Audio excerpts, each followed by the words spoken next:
La salle Henri Gène pour accueillir en Belgique Catherine Ducomin-Nagy à l'occasion de la sortie de son livre C'est loyauté qui nous libère.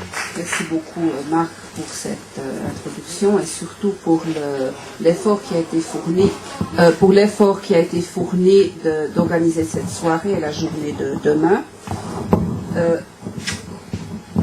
Il est vrai donc que c'est une... Ça marche? Il faut que je le tienne comme ceci. Ok. Oh, ouais, on se débrouille avec ça.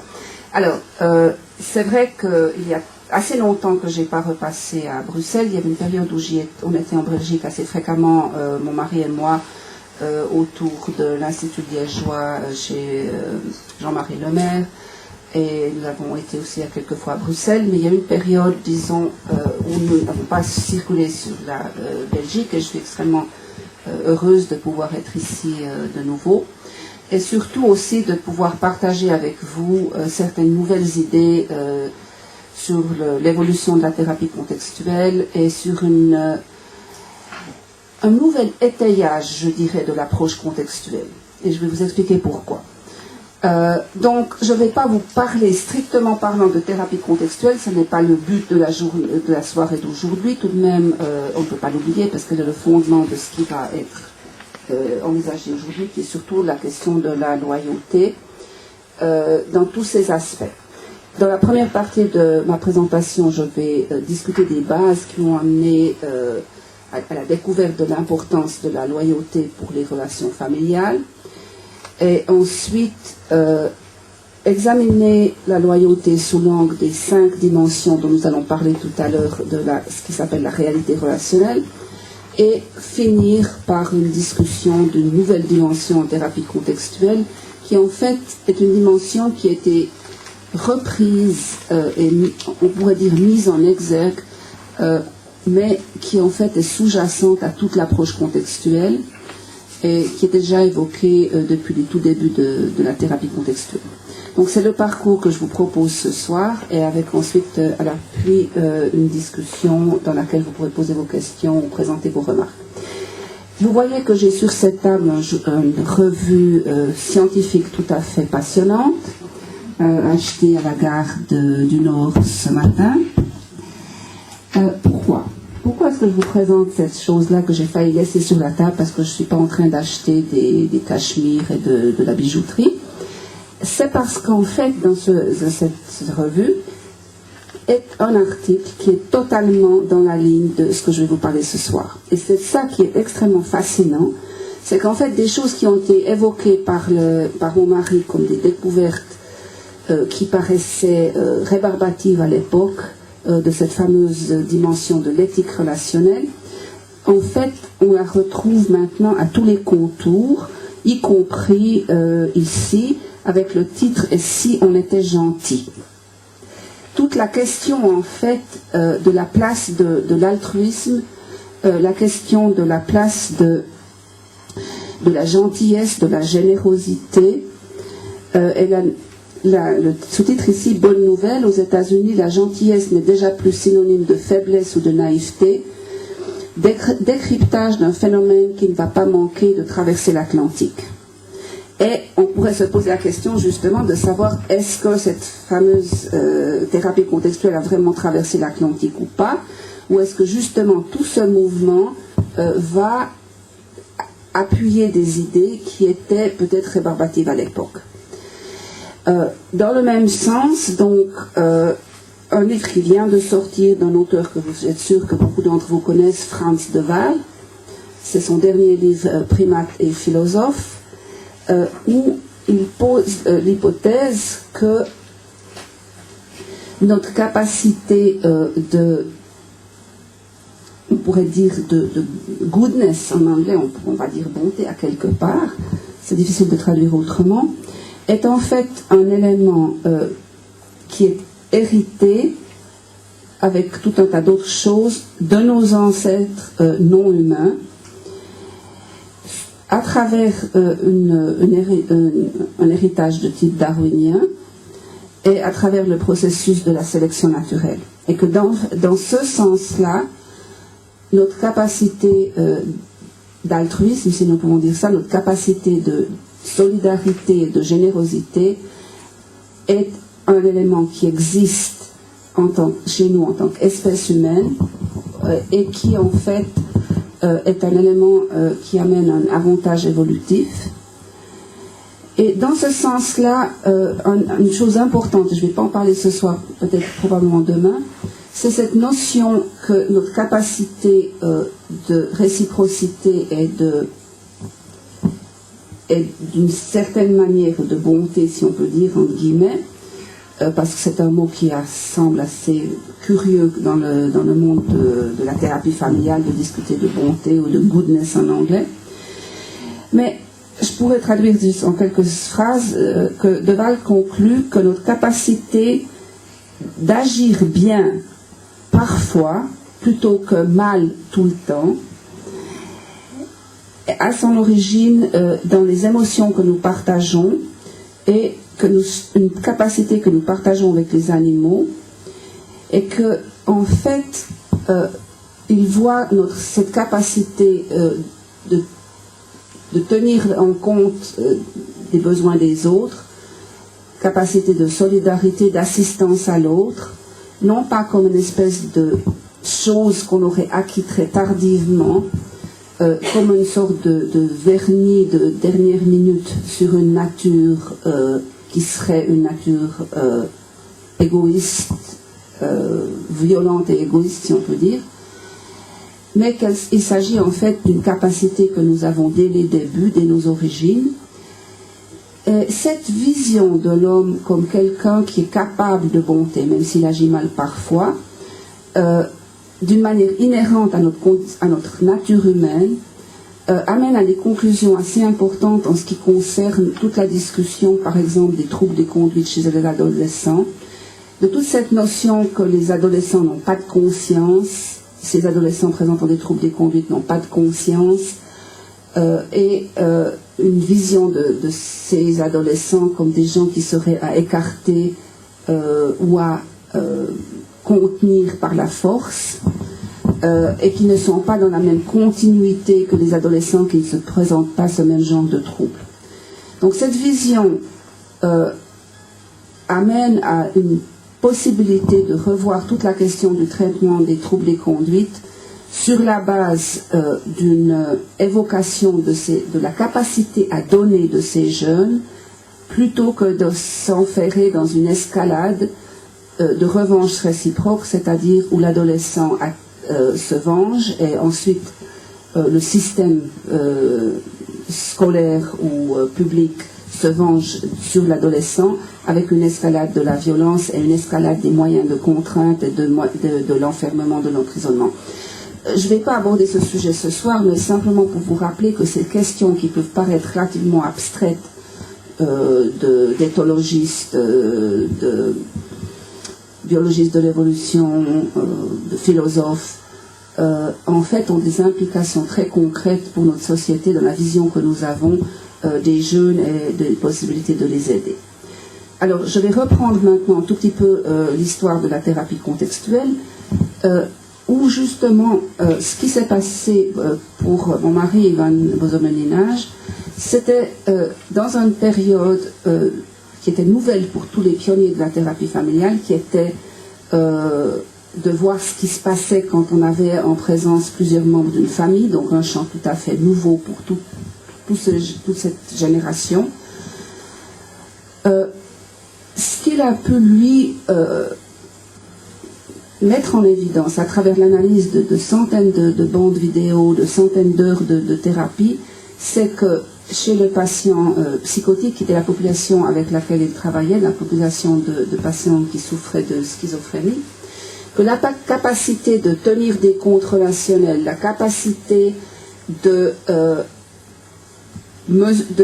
d'évaluer les relations en termes de réciprocité, en termes d'équité, en termes d'attente en retour de ce qui a été donné, dans le donner et le recevoir, était une capacité qui ne disparaissait pas chez le patient schizophrène, alors même que sa capacité d'évaluer la réalité au sens banal du terme, c'est-à-dire de savoir que ce bruit n'est pas une voix, quelqu'un qui parle de l'extérieur, qu'il n'y a personne dans la pièce qui lui parle, qu'il n'y a personne dans la pièce qu'il voit.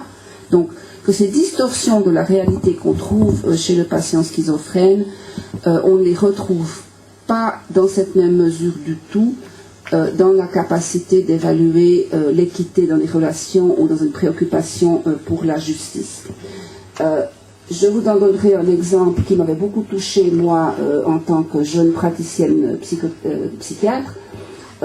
J'étais dans une situation, donc j'étais médecin dans un hôpital, et il y avait une patiente qui était toujours dans le hall d'entrée, qui faisait des ronds de cigares et parlait à ses voix, elle faisait des ronds de cigares. Tout ce qu'elle faisait n'allait plus du tout à un atelier de réadaptation, elle était complètement coupée des relations avec qui que ce soit, elle était comme une sorte d'automate dans la salle, dans le salon d'entrée.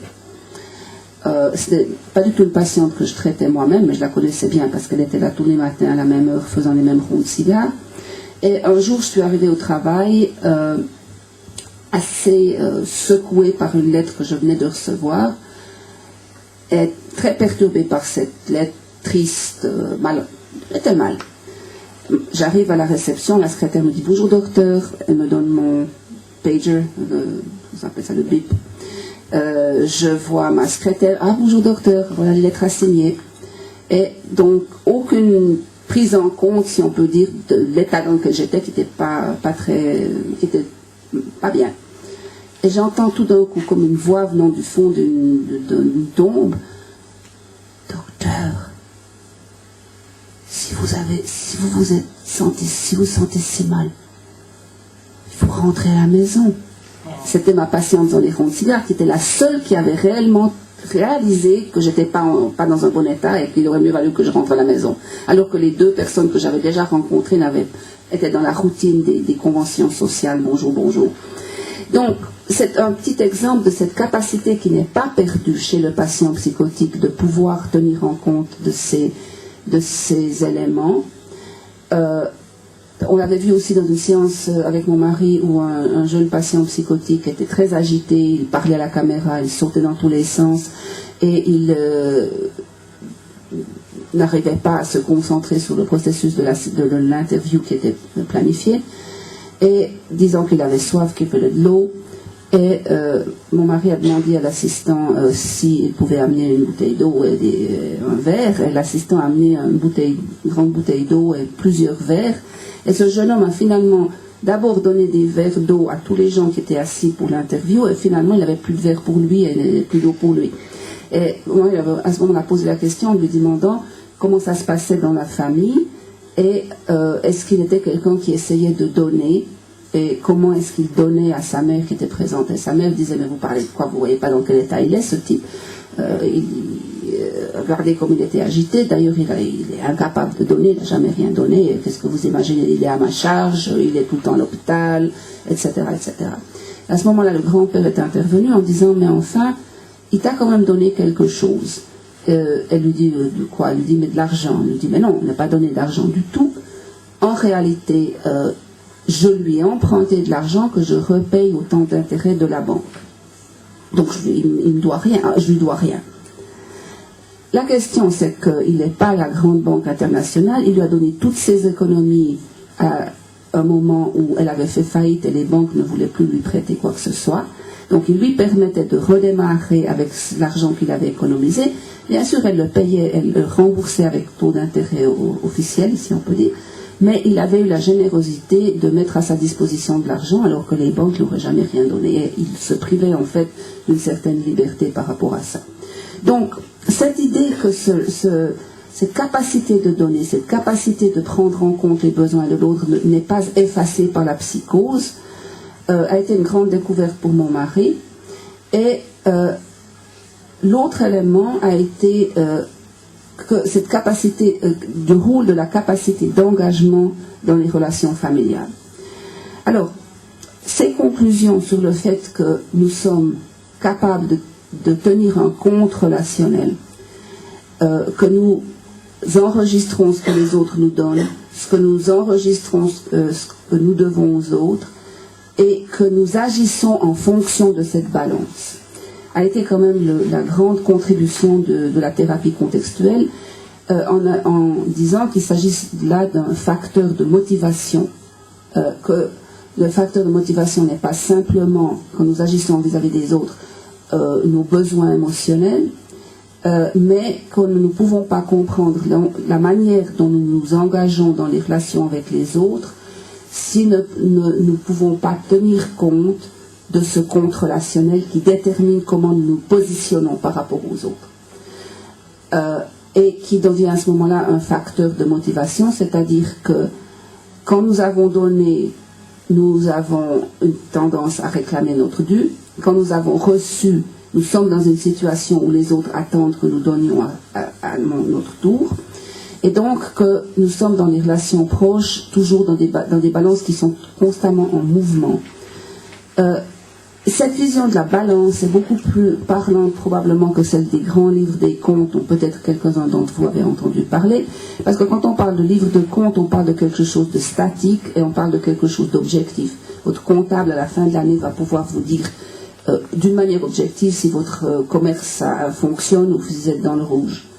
Alors que dans les relations, il n'y a jamais cette possibilité d'un compte objectif, dans la mesure où ce que moi je donne à quelqu'un de bon cœur peut être vu comme par l'autre personne comme une charge. Inversement, je peux avoir reçu quelque chose de quelqu'un et ça me paraît une contribution minime, alors que pour l'autre c'était quelque chose d'énorme. Donc cette balance, elle est toujours subjective et la discussion ne peut se faire que dans un dialogue entre les deux parties sur la manière dont elles conçoivent cette balance. Et dans ce sens-là, la seule manière de pouvoir prendre en compte cette balance, c'est dans ce dialogue où le thérapeute sert d'agent de ce dialogue, mais ne peut jamais évaluer où se trouve la position des comptes, comme un comptable pourrait voir vos livres et vous dire vous avez un manque ici ou un surplus ici. Donc, l'important à se souvenir, c'est justement que nous agissons sur la base de ces balances dans nos actions envers les autres et que sans prendre compte, sans réaliser que c'est un déterminant important de nos relations, nous manquons une dimension des relations que nous avons avec les autres. Alors, si nous prenons l'idée de ces dimensions maintenant, si nous parlons de dimension de la réalité relationnelle, quand je parle de réalité relationnelle et de dimension, ce que je veux dire par là, c'est que toute situation entre deux personnes est déterminée par un certain nombre de facteurs que nous allons évoquer ici. Et chacun de ces facteurs joue un rôle et il est présent dans la situation. Mais du point de vue didactique, nous pouvons extraire de cette situation les différents éléments, les différentes composantes. De la même manière que si par exemple nous voulons situer Bruxelles sur une carte de géographie, nous pouvons garder la longitude et la latitude. Donc en fait on peut dire que la longitude et la latitude sont contenues dans le point qui décrit Bruxelles, et que ces deux éléments sont inséparables. C'est-à-dire que si on n'avait que la latitude, on ne saurait pas où est Bruxelles. Si on n'avait que la longitude, on ne saurait pas où est Bruxelles. Il nous faut les deux pour vraiment rendre compte de l'endroit où se trouve Bruxelles. Dans cette même manière, ces dimensions existent toujours dans la situation. Elles sont coexistantes. Et il s'agit simplement de pouvoir les évoquer séparément pour avoir une perspective plus claire de la situation, sans pour autant penser que l'une est plus importante que l'autre, ou que l'une disparaît, ou que l'autre disparaît. Alors, quand nous entrons en relation avec les gens, nous y entrons sur la base d'abord de notre équipement biologique, de personnes, de notre force physique, de notre sexe, de la couleur de notre peau, de l'état de notre santé. Est-ce que nous sommes des gens qui ont encore une longue vie devant nous, des gens qui sont âgés et qui n'ont plus beaucoup de vie devant nous? Ça va changer nos relations avec les autres. Donc, ça c'est la première dimension qu'on appelle la dimension des faits ou la dimension des données de fait, des éléments qui sont établis au moment où nous entrons dans la relation. Par exemple, vous pourrez avoir toutes les imaginations du monde sur qui vous voulez rencontrer. Si vous êtes né dans un pays dont vous ne pouvez pas sortir en raison des lois de ce pays, vous pouvez rêver à l'Amérique, vous pouvez rêver à l'Europe, et vous ne pourrez pas sortir et entrer en relation avec des gens là-bas. Donc c'est un autre élément des données de fait qui sont les données, si on pourrait dire, socio-historiques. Le deuxième élément, c'est l'élément de notre psychologie individuelle, c'est-à-dire de tout ce que nous avons en nous qui détermine la manière dont nous percevons les autres au sens de notre équipement perceptif, de nos capacités cognitives ou de nos limitations dans la capacité cognitive et de nos besoins internes tels qu'ils sont en général décrits par les psychanalystes par exemple. Ça c'est la dimension de la psychologie individuelle. Ces deux premières dimensions, elles nous accompagnent toujours, que nous soyons seuls sur une île déserte. Nous allons avoir un corps avec des limitations physiques ou des atouts physiques qui nous permettent de mieux survivre. Nous allons avoir une psychologie, nous allons avoir des peurs, des angoisses, ou bien nous allons avoir une capacité cognitive qui nous permettent de nous en sortir mieux que quelqu'un d'autre. Mais là encore, pour ces deux premières dimensions, nous n'avons pas besoin d'être en relation avec les autres. Pour la troisième dimension, c'est la dimension qui a été décrite par tous ces pionniers de la thérapie de famille qui se sont intéressés à ce qui se passe quand on a plus qu'une personne dans la situation. Et c'est donc tout le monde de la description de la somme des individus comme système, toute la science, si on peut dire, des systèmes qui interviennent dans cette dimension. Par exemple, donc, c'est la dimension qui explique que, par exemple, nous ne votions pas la même chose si nous votons à bulletin secret, qui serait notre psychologie, notre décision intellectuelle, ou si nous votons à main levée, ce qui implique qu'en fait, nous devons tenir compte des forces en présence, c'est-à-dire des alliances qui sont en présence, c'est-à-dire du fait que si on vote pas pour son patron, on peut perdre sa place, même si on n'a pas envie de voter pour son patron, et des choses de ce genre. Je vais revenir sur cette dimension systémique dans un tout petit moment. La dimension de l'éthique relationnelle, c'est celle dont je parle tout à l'heure, c'est-à-dire celle qui rend compte du fait que nous entrons en relation en fonction du passé de cette relation, dans le sens de cette balance de ce que nous avons donné à l'autre, de ce que l'autre nous a donné, et de la manière dont cela détermine l'action prochaine, l'action suivante par rapport à cette personne, soit en termes de réclamation, soit en termes d'obligation. La dernière dimension est une dimension dont on n'a pas parlé, donc qui n'a pas été discutée jusqu'ici en thérapie contextuelle, dans les ouvrages de thérapie contextuelle, c'est ce qu'on appelle la dimension ontique, qui rend compte du fait que nous avons fondamentalement besoin d'être en relation avec les autres pour exister en tant que soi. Je vais reprendre ça tout à l'heure quand on parlera de la loyauté, mais il s'agit donc de la discussion du fait que nous avons un besoin fondamental de l'autre pour exister en tant que soi séparé. Pour terminer avec De Waal, donc, et toute cette discussion donc de l'origine, je dirais de l'origine biologique ou évolutive de l'éthique relationnelle telle qu'elle est décrite en thérapie contextuelle, c'est ça le lien. Un autre point qu'il fait dans son livre, c'est celui que nous sommes des êtres obligatoirement groupaux. En anglais gregarious, donc grégaire. Donc des êtres qui ne peuvent pas ne pas être en relation. Et donc dans ce sens-là, il dit que, à part la peine de mort, la peine la plus grave, c'est celle de la condamnation à l'isolement complet. Et cette notion fait justement appel à cet élément ontique où la relation est nécessaire, nous est nécessaire indépendamment de sa qualité. Dans ce sens-là, qu'il vaut mieux une mauvaise relation que pas de relation du tout, mais dans un sens existentiel. Dans le même sens que certains prisonniers politiques racontent que la torture de l'isolement est bien pire que la réalisation que maintenant, je vais prendre ces choses en compte. Le prisonnier qui est en isolement complet, qui sait qu'il va être sorti de sa cellule pour être torturé, raconte souvent qu'ils ont l'expérience d'un soulagement, alors qu'ils savent que la minute suivante, ils vont être torturés, parce que le soulagement, c'est de la perte de la continuité du soi, et que la torture physique est moins effrayante et moins désespérément effrayante que la perte de la continuité du soi à travers le vide de toute relation. Et ça, c'est assez bien décrit par certains prisonniers politiques. C'est tout à l'heure une des grandes discussions de toute la situation maintenant de Guantanamo. C'est des sujets qui sont revenus sur le tapis avec le traitement des prisonniers en isolement à Guantanamo. C'est donc pas du tout des sujets anciens.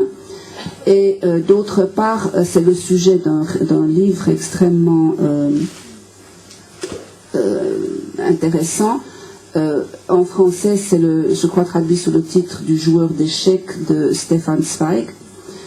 Et donc toute l'idée que ce prisonnier, c'est un prisonnier dans l'histoire qui est en isolement complet, essaye de ne pas sombrer dans l'anéantissement du soi ou dans la folie, à travers l'effort qu'il fait pour jouer aux échecs contre lui-même, où il alterne entre une position où il est le joueur et une position où il est celui contre qui on joue, en changeant en alternance. Et donc cette nécessité que nous avons d'être en relation pour exister en tant que soi, et je dis le mot soi en tout à fait général, hein, il n'y a pas parce que chaque école de psychologie a sa propre définition de ce qu'est le soi, ou le moi, ou le je. Là, je le prends en termes très génériques de la moi par rapport à un autre. Et donc, ceci va avoir une implication pour la loyauté, parce qu'on a beaucoup parlé de la loyauté basée sur l'obligation de rendre ce que l'on a reçu, une forme d'engagement basée sur une obligation. Et en fait, nous avons besoin des autres pour exister, et dans ce sens-là, la possibilité d'être loyal à quelqu'un est une manière d'échapper à cet anéantissement que nous aurions si nous n'avions aucune personne à qui être loyal, quel que ce soit le mérite de la personne qui reçoit notre engagement. Et donc ça, c'est une perspective qui est importante par rapport à toute une série de situations que l'on voit, où une personne pourrait se montrer loyale à un parent non méritant, par exemple.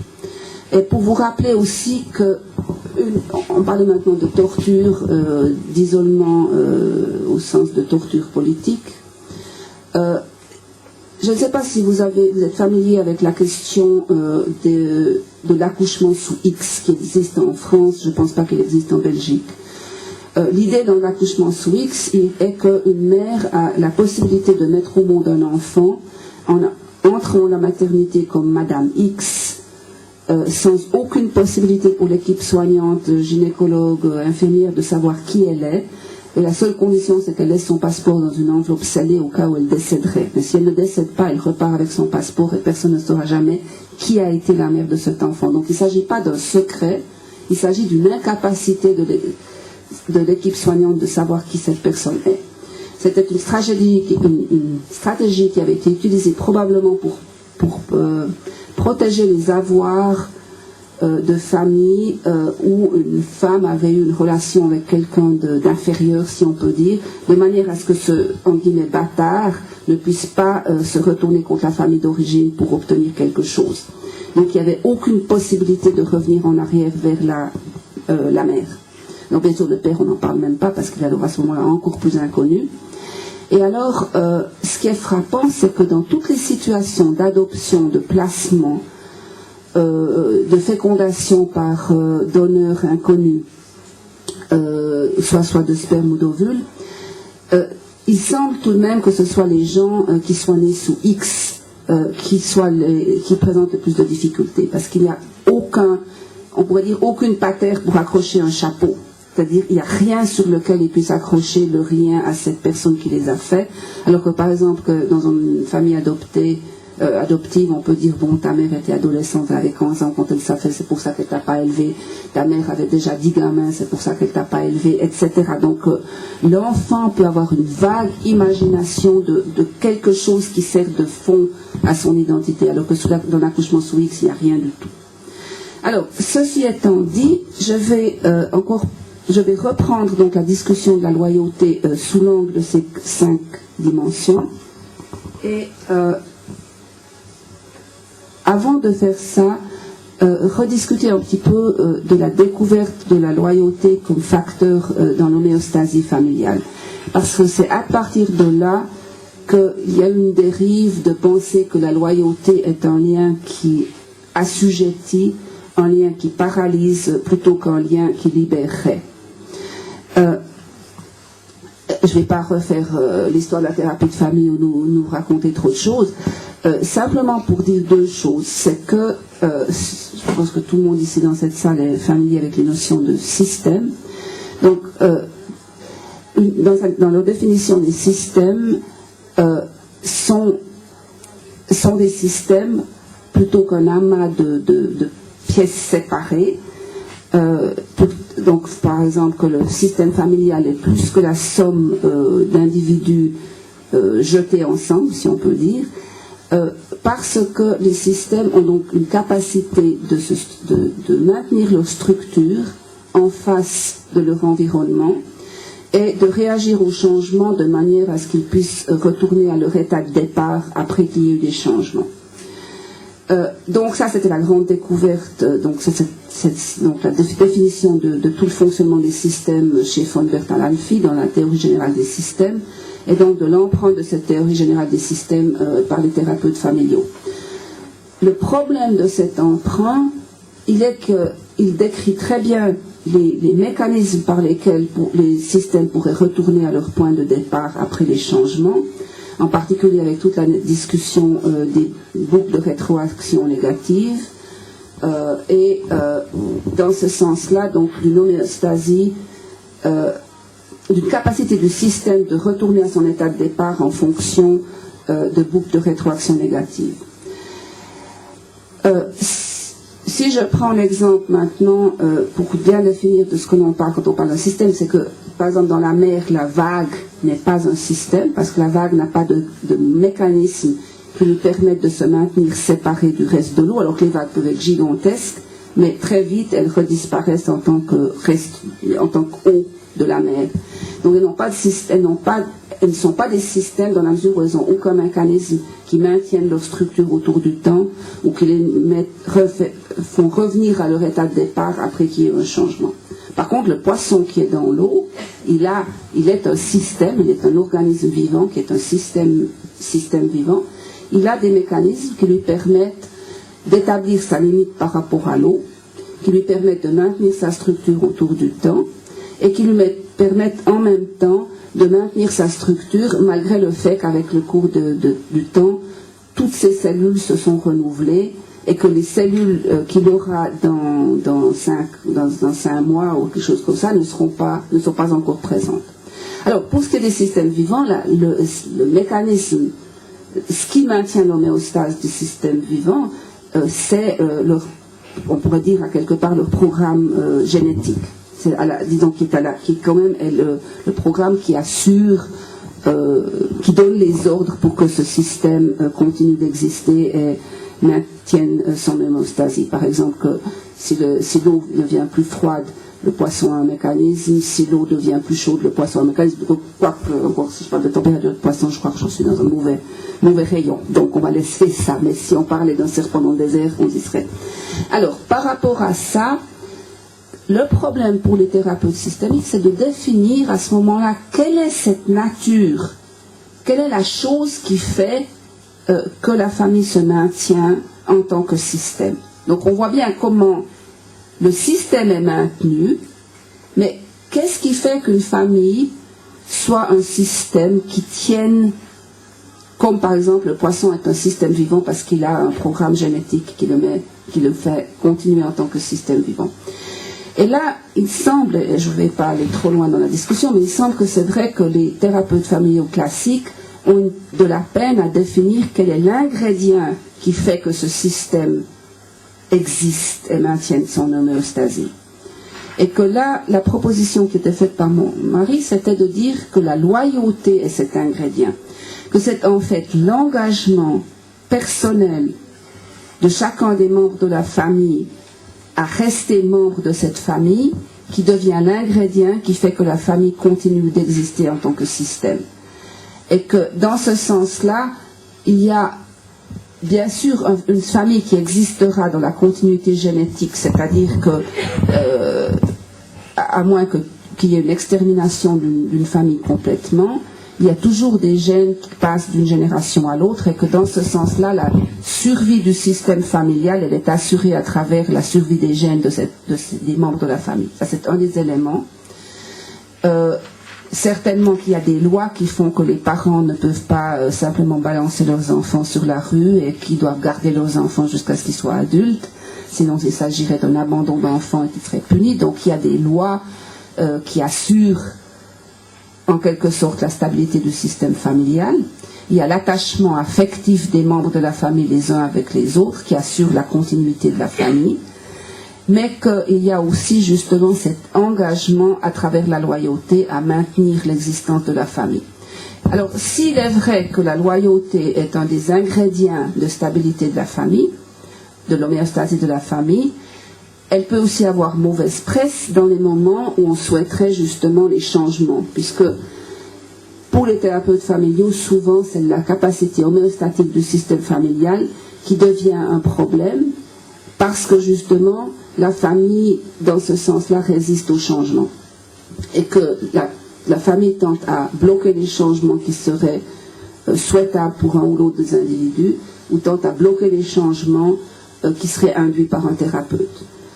Donc, l'habileté du thérapeute familial, c'est d'amener des changements qui ne soient pas contrecarrés par le système familial. Donc, par rapport à ça, on pourrait s'imaginer que la loyauté est une force négative parce qu'elle ne permettrait pas l'évolution des individus, elle ne permettrait pas la séparation des jeunes vis-à-vis de la génération précédente, et qu'elle nous condamnerait en sorte à la dépendance.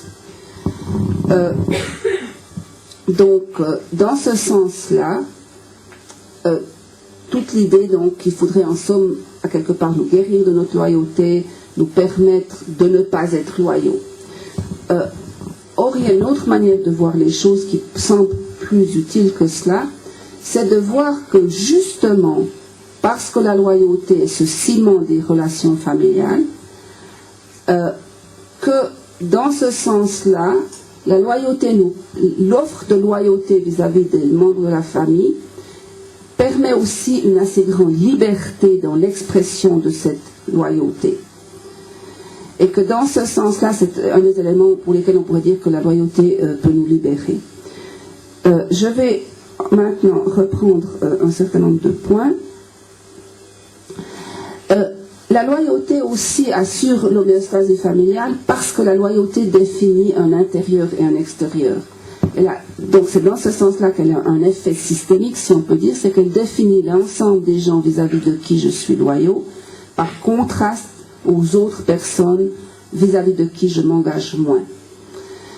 Il faut se rappeler que la loyauté est toujours une notion triangulaire, c'est-à-dire que on ne peut pas définir la loyauté sans ce contraste entre la personne à qui on est loyal et la personne à qui on est moins loyal. Parce que si on définit la loyauté comme un engagement privilégié par rapport à une personne vis-à-vis de qui on a une obligation, à ce moment-là, il y a les personnes vis-à-vis de qui on a moins d'obligations. Donc par contraste, la loyauté établit une frontière entre le groupe qui partage cet engagement et les outsiders, ceux avec qui on ne partage pas cet engagement. Donc, la loyauté est un élément qui ne peut être détectée justement que dans le moment où il y a cette possibilité de choix.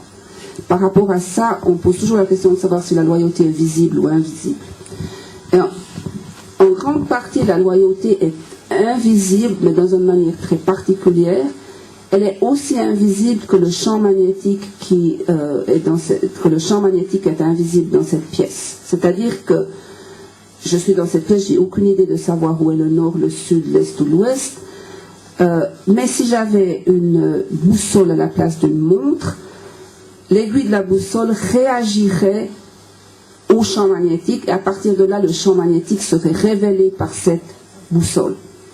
Et dans ce sens-là, la loyauté n'est révélée qu'au moment où il y a la possibilité d'un choix entre deux parties. C'est à ce moment-là de ce choix que je pourrais dire vous êtes loyal à A ou vous êtes loyal à B. Donc la loyauté, on pourrait dire, est invisible jusqu'au moment où elle est révélée par une situation dans laquelle il y a une possibilité de choix.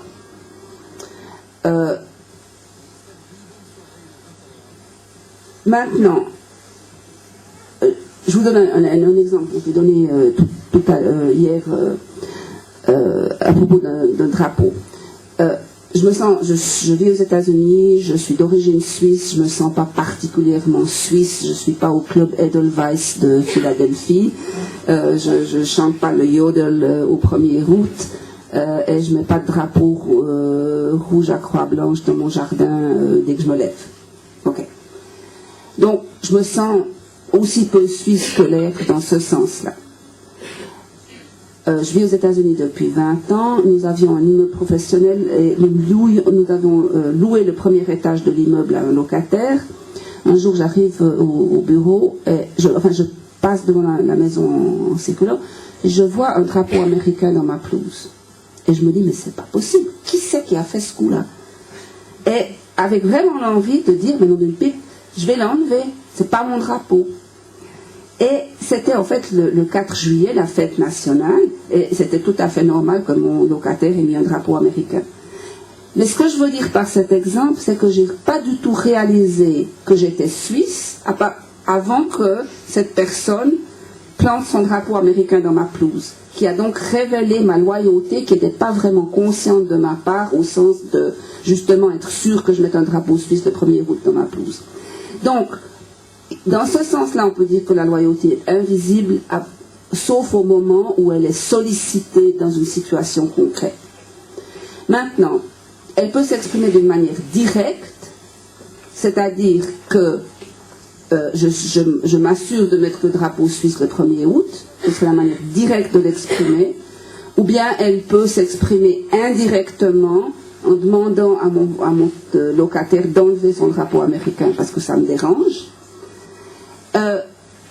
Et dans ce sens-là, donc il y a une loyauté qui est invisible, comme le champ magnétique est invisible, c'est-à-dire qu'elle n'est pas encore révélée par la situation, et on verra au moment de la situation où elle se situe, ou alors elle est invisible dans la manière où elle devient indirecte, c'est-à-dire que au lieu d'être directement loyale, je suis indirectement loyale en étant déloyale à quelque chose d'autre. Donc 2 moins font 1 plus. Et c'est ce type de loyauté qui peut poser des sérieux problèmes parce que dans une situation de ce genre, tout le monde est perdant. C'est-à-dire que, par exemple, le parent, vis-à-vis de qui je suis assez fâchée pour ne pas passer Noël chez mes parents parce que j'estime qu'ils ne méritent pas ma présence vu tout ce qu'ils ont fait contre moi. Mais en même temps, je vais hésiter à aller chez mes beaux-parents ou même pas réaliser pourquoi je ne vais pas chez mes beaux-parents en me disant... De toute manière, je ne vais pas aller chez mes parents, ils ne méritent pas. Et tout d'un coup, réaliser que c'est le jour où j'ai une crise de foi, la fameuse crise de foi des Français, où tout d'un coup, je dis, mais je ne peux pas aller, je me sens malade. Et alors, mes beaux-parents seront fâchés parce que je ne suis pas venue. Mes parents seront fâchés parce que je ne suis pas venue. Et moi, je suis malade au lit. Et c'est de ce type de situation de loyauté doublement indirecte qui sont symptomatiques, c'est-à-dire qu'en fait, elles sont coûteuses pour toutes les parties. Et c'est de ce type de loyauté dont nous devons nous occuper quand nous travaillons avec des patients individuels ou avec des familles, parce que justement, Dans la mesure où les personnes ne peuvent pas être loyales d'une manière directe, elles vont l'être d'une manière indirecte et compliquée et coûteuse pour elles et pour les autres membres de la famille. Maintenant, ce qui est donc important pour nous, c'est de réaliser deux choses. C'est que d'une part,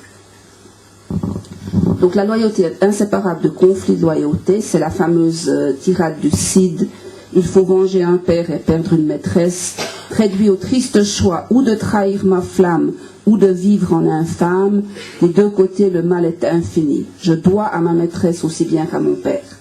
Donc c'est l'idée de loyauté basée sur l'obligation, et si on est dans une situation d'obligation envers deux personnes, à ce moment-là, le choix devient très difficile. Alors, dans la clinique, ce qui se passe à ce niveau-là, c'est que dans la vie courante, nous sommes constamment dans des conflits de loyauté. Simple, ça veut dire, j'ai décidé d'aller au cinéma avec une amie, et mes parents viennent en visite, est-ce que je vais lâcher la copine à qui j'ai promis de partir au cinéma, ou est-ce que je vais lâcher mes parents qui sont venus en visite?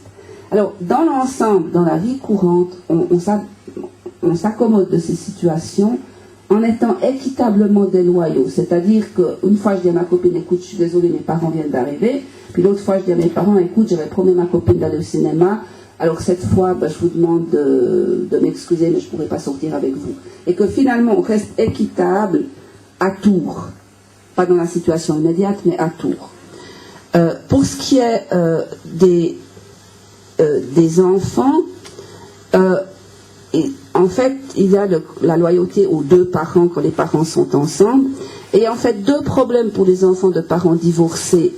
Le problème qui est le problème, je dirais, plus banal, c'est le même problème que nous avons avec la copine et les parents, c'est-à-dire que les enfants dont les parents sont séparés, que ce soit dans le divorce ou dans la séparation, ou bien dans des situations où l'enfant est placé, l'enfant équilibre sa loyauté à l'un et équilibre sa loyauté à l'autre.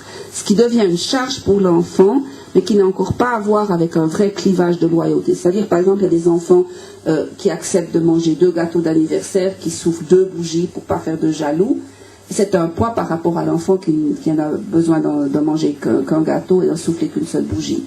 Il y a des enfants à ce moment-là qui rendent tout le monde d'accord en ne donnant pas à l'un et donnant pas à l'autre. C'est une manière d'être loyal aux deux parties que d'être contre les deux de manière égale, si je peux dire. Pour revenir à la Suisse, il y a une définition de la neutralité suisse. Tout le monde parle de neutralité suisse, tout le monde connaît ça. Vous savez, la définition de la neutralité suisse, c'est d'être contre tout le monde exactement la même chose. Donc, c'est il y a de vrai. Je ne dis pas de mensonge à ce sujet. Donc, ce qui veut dire, en fait, d'être équitable par le fait de ne pas donner ni à l'un ni à l'autre. Le clivage de loyauté est une situation beaucoup plus grave où un des parents réclame comme preuve de loyauté le rejet de l'autre. Et ça, donc, c'est une chose qui est très différente de l'enfant de parents divorcés qui doit simplement jongler avec 2 obligations et tâcher d'être équitable vis-à-vis des deux, qui est une charge. Le clivage de loyauté en tant que tel est beaucoup plus grave parce qu'il met l'enfant dans l'impossibilité d'être loyal ou à l'un ou à l'autre. Parce que ce qui est demandé comme preuve de loyauté, c'est la trahison de l'autre. Et ça, c'est une situation qui est cliniquement extraordinairement destructive pour l'enfant. Donc une des situations dans lesquelles nous sommes souvent appelés à intervenir en tant que thérapeute. Alors, donc, on a dit maintenant que la loyauté était donc ancrée en partie. Maintenant, on va parler des 5 dimensions de la loyauté. Alors, une partie de la loyauté, elle suit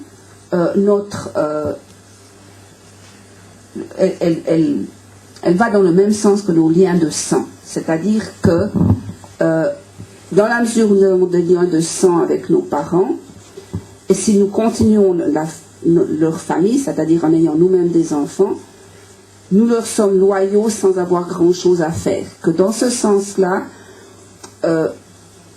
nous privilégions nos parents, je donne notre parenté au sens plus large du terme peut-être, par rapport aux tiers, dans la mesure où nous partageons un même sang et où nous nous montrons généralement plus disponibles pour les gens avec qui nous partageons ce sang qu'avec les tiers.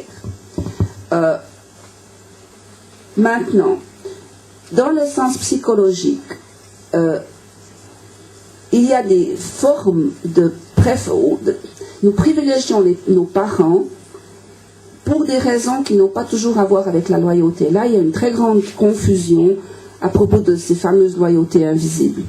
Parce que nous avons des raisons de ne pas nous séparer de nos parents qui sont indépendantes de la loyauté au sens strict du terme, mais qui ont en fait à voir avec une intériorisation des attentes de nos parents de ne pas partir. Dans ce sens-ci, mon mari avait développé ce concept de ce qu'on appelle le surmoi anti-autonome, faisant le pendant au surmoi des psychanalystes, cette espèce d'intériorisation de l'interdit des parents. Alors, en ce qui concerne les psychanalystes, cet interdit des parents avait à voir avec la sexualité, avec l'intégration du tabou de l'inceste. Alors, pour lui, il avait à voir avec une sorte d'intériorisation de cette attente du parent qu'il est mal de partir.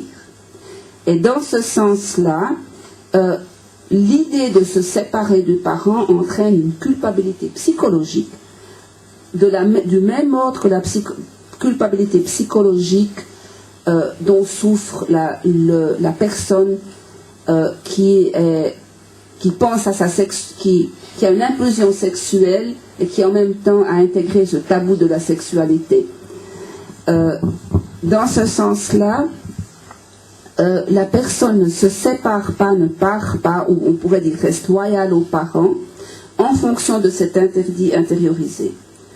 Et que, dans ce sens-là, on pourra parler de réelle loyauté qu'au moment où la personne aura réellement la liberté de quitter. Parce que tant qu'il s'agit d'une sorte de téléguidage interne qui vous empêche de partir, vous n'avez même pas la possibilité d'être déloyal parce que vous n'avez pas la possibilité de partir. J'utilisais l'image du chien. Le chien qui est tenu strictement en laisse ne va pas pouvoir partir, donc on ne peut pas parler de loyauté du chien qui viendra vers vous si vous le tenez en laisse et qu'il ne peut pas partir. Vous pouvez même avoir, je ne sais pas si ça existe ici, des espèces de barrières invisibles. On met un fil autour de la propriété avec une batterie et le chien a un collier et se fait secouer quand il va vers la barrière. Alors, quand il sort de la propriété, parce qu'il a le fil qui est enterré juste à la limite de la propriété. Et vous savez bien, comme les chiens peuvent être bien dressés, qu'à un moment donné, le chien ne partira pas, même s'il y a une panne d'électricité ou même si vous avez oublié de lui mettre son collier, parce qu'il pensera qu'il se fera secouer s'il essaie de sortir. Et il ne sortira plus. Et c'est la même chose pour l'enfant qui a intériorisé cet interdit du parent de se séparer. Même si le parent devenait moins nécessiteux de la présence de l'enfant, le parent devenait plus libre de laisser partir l'enfant, l'enfant resterait avec la culpabilité de partir, qui aurait été une culpabilité intériorisée. Et on le voit bien dans cette espèce de mouvement, par exemple chez les adolescents, où des parents qui ont été assez possessifs finalement font une démarche qui leur permet d'être un petit peu plus soutenants dans le mouvement de l'enfant vers l'indépendance, et en même temps l'enfant dit mais tu es sûr que tu me laisses partir, et qui en fait n'est pas sûr d'être libre même après que le parent ait fait la démarche qui lui permet de laisser partir cet enfant. Alors ça c'est au niveau individuel, et au niveau du système familial il y a cette description de la collusion pour l'évitement du deuil, c'est-à-dire que en fait au niveau systémique, même si un des membres de la famille devient plus libre de voir partir l'autre, le rôle de celui qui retient en arrière l'enfant sera repris par un autre membre de la famille. Et que dans ce sens-là, il y aura une alternance de rôle de celui qui retient et de celui qui essaye de partir, qui fera que dans la somme totale, personne ne part vraiment. Dans l'exemple de mon livre, c'est l'histoire d'une mère qui a extrêmement une énorme difficulté à voir sa fille partir, qui disait mais dans ma tête, je la vois comme quelqu'un qui ne me quittera jamais. La fille elle-même rapporte un rêve où elle essaye d'avancer dans un grand chemin et elle a l'impression qu'il y a un chien qui vient depuis l'avant aboyer contre elle pour la faire reculer. Donc elle a cette intériorisation de cet interdit de partir. Et les deux femmes font un travail où il semble qu'il y a un certain progrès qui est fait, qui aboutit à la décision que cette jeune fille participe à un bal, dans lequel un jeune homme l'amènera à ce bal. La mère fait des grands efforts pour lui acheter une robe de bal, pour l'aider à aller au bal. Et à mon grand dame, c'était une famille dont j'avais en traitement, j'entends après la soirée qu'en fait, le père était sûr qu'elle n'allait pas aller au bal. Elle a eu une crise de panique en arrivant au bal. Le jeune homme est rentré chez les parents de la jeune fille pour demander ce qu'il fallait faire. Et le père leur a dit « Mais vous en faites pas, il n'y a pas besoin de vous retourner au bal. J'avais de toute manière fait un grand repas pour vous et on pourra faire des photos avec la robe de bal chez nous. » Donc au moment où c'est la mère qui a fait le progrès, c'est le père qui reprend le rôle de celui qui ne laisse pas partir la fille. Donc ça c'est un élément systémique. Maintenant, dans l'élément ontique, la question, dans l'élément éthique, la loyauté est basée justement sur la réciprocité. J'ai fait ça pour toi, tu fais ça pour moi, donc d'assistance mutuelle et de retour pour l'engagement des parents. Et c'est là qu'on voit, par exemple, dans l'histoire de Aîné, qui doit à son père de ne pas le laisser dans Troie qui brûle, et qui le prend sur ses épaules, même si ça retarde son départ ou ça pourrait le mettre en danger, parce qu'il a une loyauté filiale qui était basée sur la loyauté parentale d'un père qu'il a élevé et qui lui a beaucoup donné. Donc, dans ce sens-là, donc, il y a une articulation entre la loyauté du parent vis-à-vis d'un enfant, c'est-à-dire l'engagement d'un parent à élever un enfant malgré ce qu'il en coûte, au sens d'engagement personnel, au sens de travail, et en même temps d'enfants qui rangent l'appareil par la suite en étant disponible pour le parent qui devient âgé. Je travaille beaucoup avec des jeunes asiatiques et une chose qui m'interpelle beaucoup pour ces jeunes qui ont fait tout pour arriver aux États-Unis, et même toutes sortes de combines pour finalement pouvoir vivre aux États-Unis, qui ont maintenant une trentaine d'années, en gros le nombre de ces jeunes que je connais à environ 25-35 ans, il n'y a aucun qui pense qu'il pourra élever son enfant aux États-Unis. Tous veulent les renvoyer en Asie, parce qu'ils disent, s'ils grandissent aux États-Unis, ils seront déloyaux quand nous serons âgés, et la seule manière d'éviter qu'ils aient cette mauvaise influence de cette propension à la déloyauté des jeunes Américains, c'est qu'ils soient élevés, que nous nous en séparions et qu'ils soient élevés en Asie avant de revenir s'occuper de nous plus tard. Donc c'est quand même assez affolant de penser que ces jeunes n'ont aucun espoir que dans cette société américaine, ils puissent acquérir une conviction sur la validité de la loyauté, si on peut dire. Donc d'une société qu'ils voient comme une société qui encourage la déloyauté. Donc là, ils ont la peur de ne pas être pris en compte par les gens vis-à-vis de qui ils ont investi. Donc ça, ce serait dans la dimension de l'éthique relationnelle. Maintenant, dans la dimension ontique, je vais vous faire, il y a ce schéma qui avait été mis d'abord ici. Je vais enlever ceci. Donc, nous avons, c'est ça que je vais donc examiner avec un peu plus de détails puisque c'est plus ou moins nouveau. Vous en tant que sujet, qui vous faites émerger en tant que sujet, parce qu'en bougeant ce doigt de pied, vous devenez, vous définissez où vous êtes. Mais c'est votre doigt de pied, c'est pas le doigt de pied de quelqu'un d'autre. Donc c'est une espèce d'image que je vous donne pour parler de cette espèce de dédoublement de sujet. Donc le sujet qui est immobile et le sujet qui bouge le doigt de pied, qui fait que vous vous sentez sujet à ce moment-là. Mais c'est une image très, très, un petit peu caricaturale pour essayer d'expliquer cette manière-là. Et c'est probablement, au point de vue clinique, on pourrait parler de la position autiste, où il n'y a pas du tout d'autre, mais il n'y a même pas un dialogue interne sujet-objet. Encore une fois, je ne suis pas sûre que ça soit totalement adéquat de penser que les enfants autistes fonctionnent comme ça, parce qu'on ne sait pas exactement, mais ce serait une image de cette position autistique, si on peut dire. Ici, nous n'avons toujours pas d'autre, ce serait la position du prisonnier, par exemple, qui peut être à la fois... Alors, il y a un dédoublement à deux niveaux. Il y a le sujet qui peut s'adresser à un objet, c'est-à-dire par exemple le joueur des blancs qui s'adresse à l'adversaire noir, et puis ensuite il peut y avoir la position renversée où le joueur noir est l'objet des interventions du joueur blanc. Donc il y a, ou bien dans la question de la psychose, vous pouvez être sujet qui insulte la voix qui vient de vous dire quelque chose en disant « tais-toi », ou bien vous pouvez être la voix qui dit « t'es un con », dans les voix persécutoires par exemple. Donc, il y a un dialogue interne avec une alternance de la position entre sujet et objet à l'intérieur de la personne, sans qu'il y ait de relation avec un tiers, un autre. Donc ça, ce serait la position du dialogue interne, la position de la psychose et la position de la manière dont le prisonnier essaye d'échapper à cette annihilation à laquelle celui-ci échappe très difficilement. Parce que là, cet arrangement est extrêmement précaire. Alors que cet arrangement-là est parfois plus durable, on le sait avec les gens qui présentent une psychose.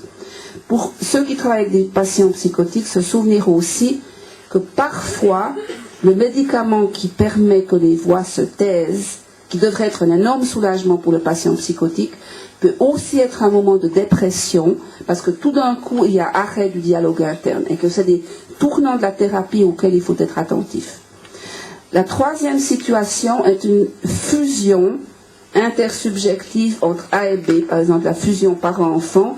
Et alors, ces deux-là agissent en tant que nous, sujets, vis-à-vis d'un objet, ou nous, objets, vis-à-vis d'un sujet externe.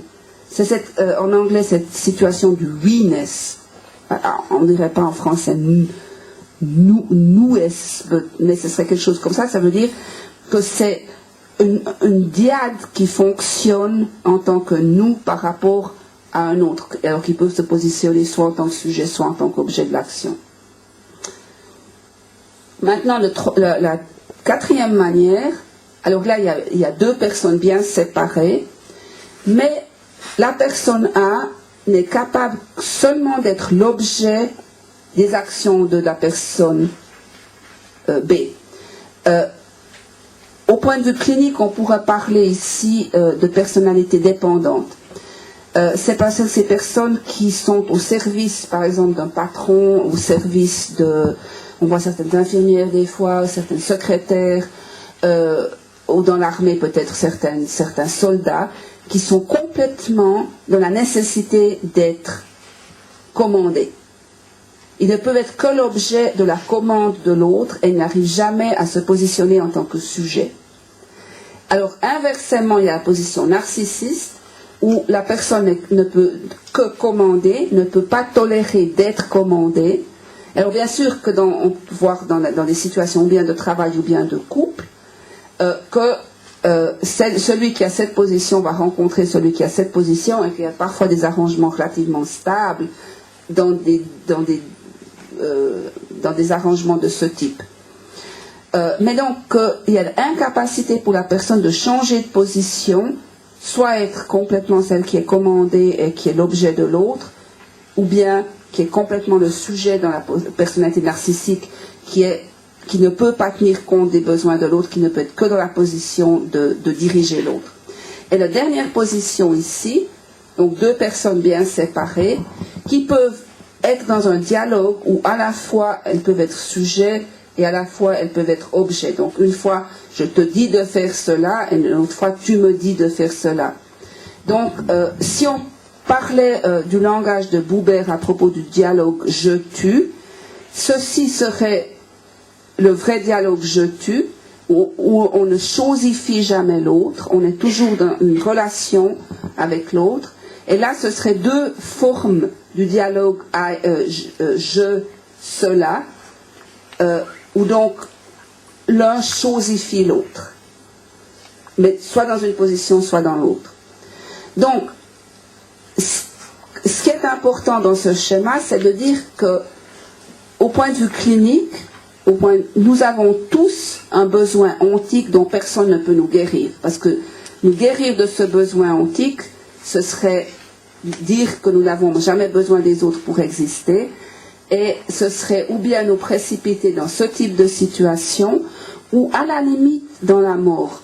Une des hypothèses qu'on peut faire à propos de ce besoin si fondamental, c'est que la personne qui est dans l'isolement, donc on dit l'isolement au sens de prisonnier, qui est une des pires punitions que l'on peut avoir, et d'autre part, la personne qui n'a aucune relation, qui devient, en anglais irrelevant, qui devient,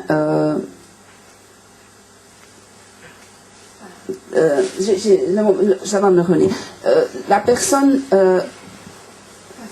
qui est oubliée, qui est oubliée sur le sens relationnel.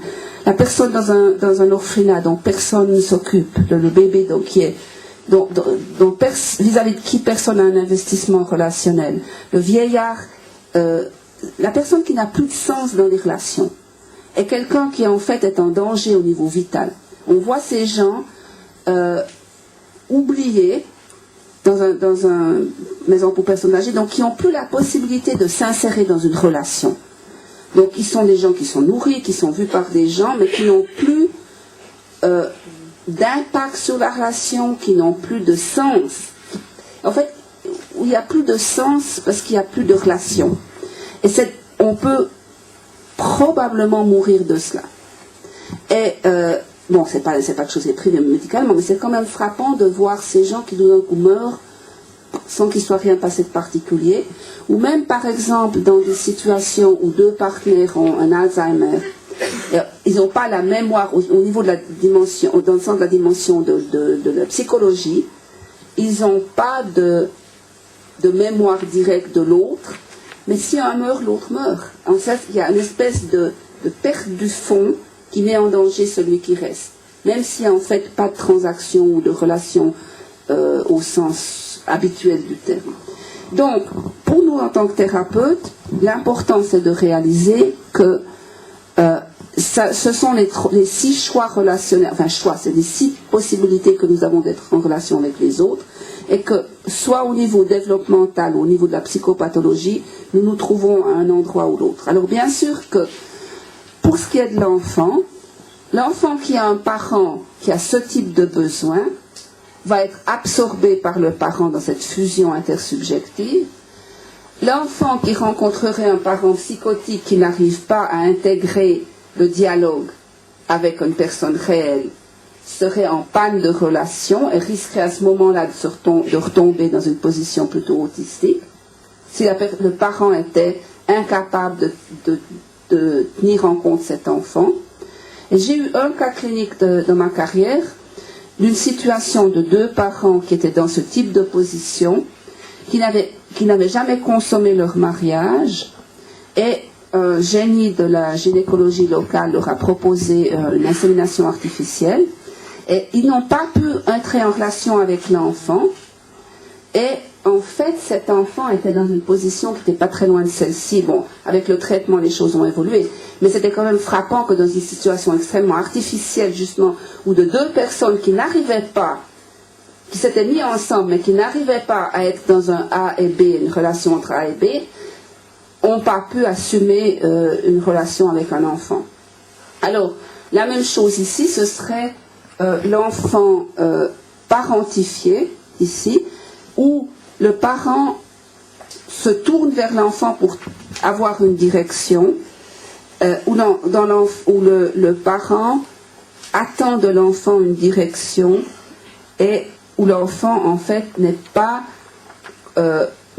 ne reçoit pas du parent un appui, où le parent par exemple lui donne des ordres, ne serait-ce que de lui dire, dis-moi quand tu veux aller au lit, au lieu de lui dire c'est l'heure d'aller au lit. Ce type de situation-là, donc où le parent serait l'objet de l'enfant en tant que sujet, au sens grammatical, j'entends pas au sens psychanalytique.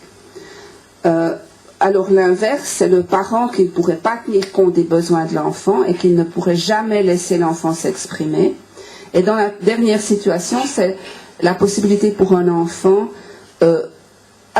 d'être dans une situation de dialogue avec le parent. Alors bien sûr, au point de vue du bébé qui grandit, on pourrait imaginer que l'enfant passe par ces différents stades, mais au sens de l'arrêt développemental d'un parent, cette forme de besoin relationnel, la forme que ce besoin relationnel prend chez un parent, va conditionner non seulement le choix du conjoint, et c'est là qu'on voit que ce modèle crée un certain lien avec la théorie de Bowen, de la différenciation chez Bowen, où les gens se choisissent à un certain niveau de différenciation, et ensuite ça a un impact pour la génération suivante.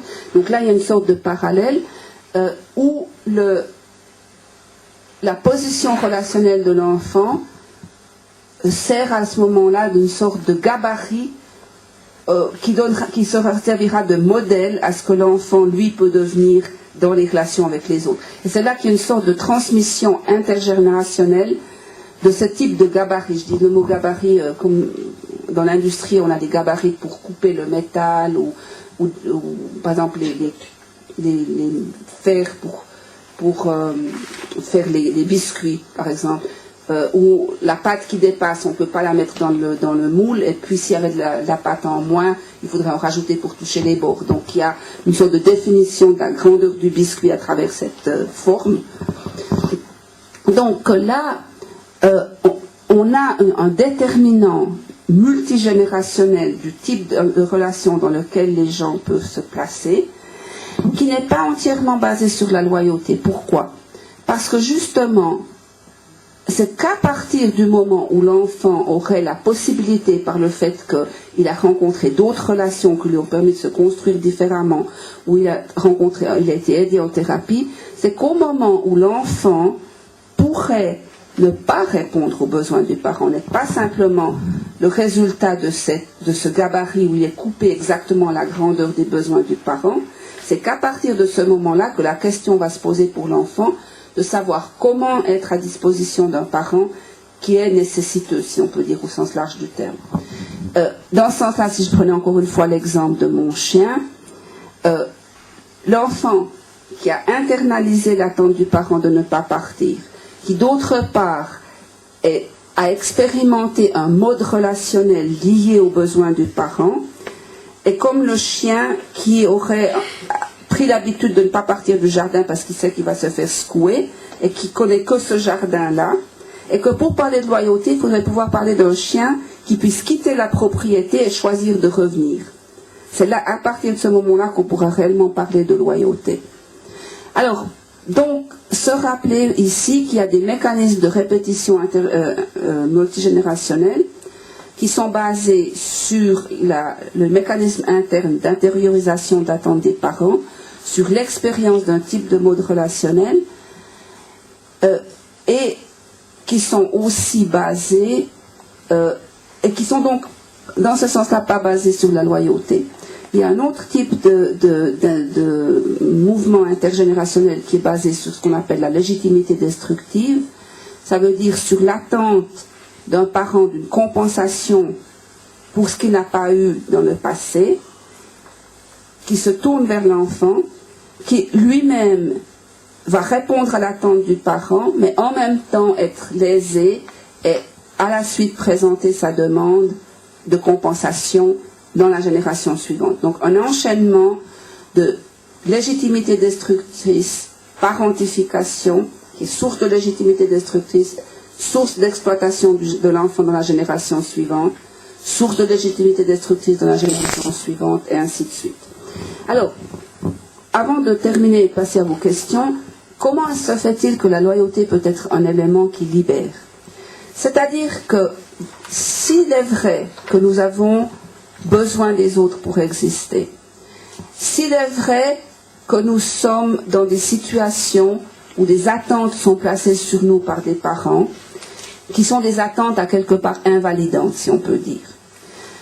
La loyauté, au lieu d'être un piège et de renforcer cette dépendance, elle devient une ressource, parce que quand on assume le lien avec le parent, qu'on examine qu'est-ce qu'on peut donner aux parents qui soit plausible pour soi-même, dans des termes qui ne soient pas simplement de la soumission aux attentes illégitimes des parents, si on peut dire, à partir de ce moment-là où on peut voir le parent comme quelqu'un qui mérite notre engagement en tant qu'être humain, mais qui ne mérite pas que nous répondions simplement à ses manipulations, et que nous puissions nous-mêmes nous construire, parce que nous sommes dans une relation, nous avons quelqu'un à qui donner, nous ne sommes pas nés sous X, nous ne sommes pas un enfant qui n'a ni rime ni raison, comme on dirait en français, dans un orphelinat que personne ne réclame, ou dans un divorce où il y a des situations où ce n'est pas le clivage de loyauté qui entre en ligne de compte, mais c'est que les deux parents ne veulent pas l'enfant et disent à la limite au juge, prenez-le, faites-en ce que vous voulez. On voit ce type de situation. Et ce type de situation où justement l'enfant perd le contexte dans lequel il pourrait donner, sont des situations les plus destructrices.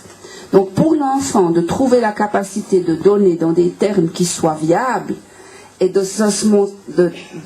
d'offrir sa loyauté dans des termes qui soient viables, devient à ce moment-là une source de liberté, parce qu'elle permet à l'enfant de se construire, je dis à l'enfant que nous sommes, nous parlons ici d'enfants jeunes ou d'enfants adultes, et que dans ce sens-là, il est plus libérateur d'être capable de maintenir un lien avec les membres de notre famille,